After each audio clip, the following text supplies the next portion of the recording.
திருச்செந்தூர் முருகன் கோவிலில் முருகப்பெருமானுக்கு கைங்கரியம் செய்யும் திரு சுதந்திரர்கள் 30க்கும் மேற்பட்டோர் 271 கிலோமீட்டர் நடைப்பயணமாக சபரிமலைக்கு சென்று ஐயப்பனை தரிசனம் செய்ய உள்ளனர். கடந்த 30ஆம் தேதி திருச்செந்தூர் கோவிலிலிருந்து புறப்பட்ட முருகன் கைங்கரிய திரு சுதந்திரர்கள் திருநெல்வேலி தென்காசி மேக்கரை அச்சன் கோவில் வழியாக காடுமலை கடந்து 10ஆம் தேதி ஐயப்பனை தரிசனம் செய்கின்றனர்.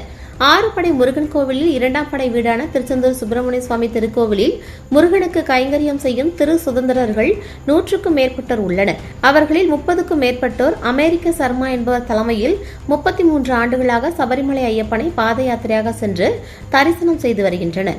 அதன்படி இந்த ஆண்டுக்கான சபரிமலை பாத யாத்திரை செல்லும் திரு சுதந்திரர்கள் 30க்கும் மேற்பட்டோர் கார்த்திகை 1ஆம் தேதி மாலை அணிந்து விரதத்தை தொடங்கினர்.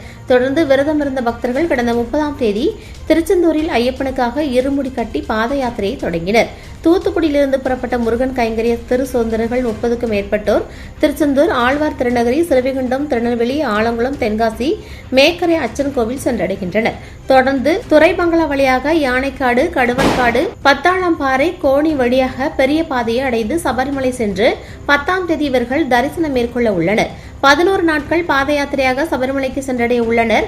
திருச்செந்தூரில் கடந்த 30ஆம் தேதி புனித பாத யாத்திரை பயணத்தை தொடங்கிய பக்தர்கள் நெல்லைக்கு வருகை தந்தனர். தொடர்ந்து இங்குள்ள முக்கிய ஸ்தலங்களில் சுவாமி தரிசனம் செய்துவிட்டு தங்களது பயணத்தை மேற்கொண்டுள்ளனர்.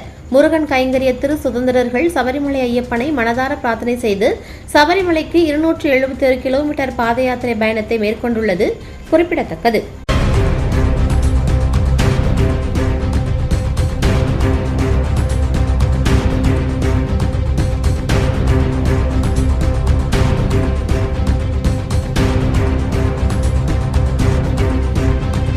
சுவாமி சரணமையப்பா.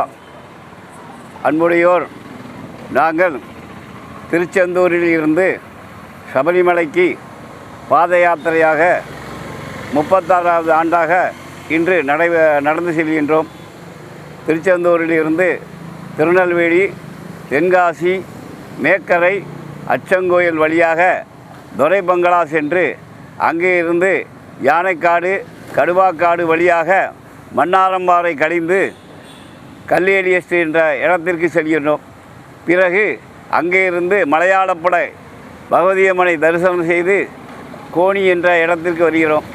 பிறகு அங்கிருந்து ராணிக்கு வந்து பிறகு பெருவழி பாதையாக ஐயனை காண செல்கின்றோம். சுமார் 11 நாட்கள் எங்களது பயணம் நடைபெறுகிறது. இந்த 11 நாட்களும் நடந்து செல்கின்றோம் என்பதை தெரிவித்துக் கொள்கிறோம்.